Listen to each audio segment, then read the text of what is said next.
Bismillahirrahmanirrahim.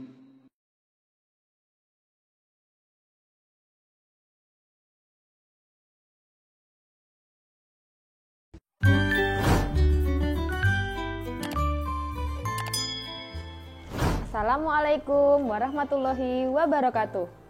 Bagaimana kabar anak-anak hari ini? Semoga kalian di sana sehat semua. Kami Bapak Ibu guru di sini alhamdulillah juga dalam keadaan sehat. Gimana? Sudah siap untuk belajar kan hari ini? Hari ini kita akan belajar tema 4, subtema 3, pembelajaran ketiga dan keempat. Nah, untuk pembelajaran ketiga dan keempat ini, kita akan belajar mengenai 1. Kalimat permintaan maaf, 2. Kalimat mempersilahkan, 3. Mengenai alat ukur tidak baku, dan keempat, mengenai kerabat. Sebelum kita belajar, silahkan kalian menyiapkan buku tema kalian terlebih dahulu. Kalian dapat membuka buku tema kalian halaman 98.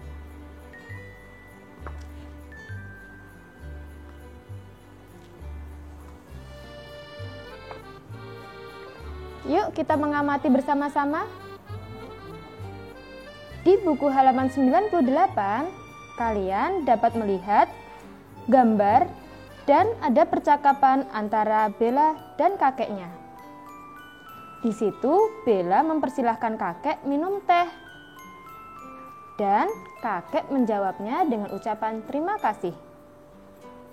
Apabila ada tamu datang ke rumah kita, kalau kita tidak dikenal, maka jangan bukakan pintu. Tapi kalau sudah dikenal, mari kita boleh persilahkan masuk. Kemudian berbicara harus dengan bahasa yang sopan. Kalian bisa melihat apa yang disampaikan Bella kepada kakeknya. Di situ Bella menyampaikan, "Silahkan minum teh ini kakek." Dan kakeknya menjawab, "Terima kasih Bella." Nah, ada kalimat silahkan. Silahkan itu adalah kalimat yang mempersilahkan kita atau mengajak seseorang untuk melakukan perbuatan yang kita minta. Tapi ini berbeda dengan kalimat perintah. Kalau kalimat persilahkan ini biasanya dengan bahasa yang halus, dengan bahasa yang sopan. Kemudian cara menjawabnya pun juga dengan sopan. Selain kalimat mempersilahkan, kita juga akan belajar kata maaf. Kata maaf ini digunakan apabila kita melakukan kesalahan kepada orang lain. Sebagai latihannya, kalian bisa membuka halaman 98 yang tadi, bagian bawah. Nah, di situ ada 5 soal. Kalian bisa mengisikan dengan menggunakan kata maaf dan silahkan. Ingat loh ya, kata maaf itu digunakan untuk menuliskan atau untuk mengungkapkan perasaan bersalah kita kepada orang lain. Sedangkan kalimat silahkan itu digunakan untuk mempersilahkan orang lain atau mengajak orang lain agar mau berbuat seperti apa yang kita minta. Dengan bahasa yang sopan tentunya. Setelah kita belajar mengenai kalimat permintaan maaf dan kalimat mempersilahkan, hari ini kita juga akan belajar mengenai alat ukur tidak baku. Apa yang dimaksud dengan alat ukur tidak baku? Nah, sebelum Bu Guru menjelaskan mengenai apa yang dimaksud dengan alat ukur tidak baku, perhatikan cara pengukuran Bruschi berikut ini.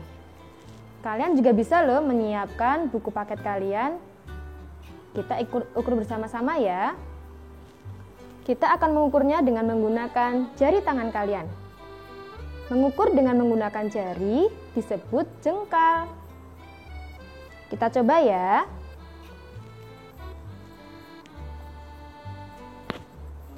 Menurut hasil pengukuran Bruschi, buku paket ini panjangnya adalah 1,5 jengkal dari Bruschi.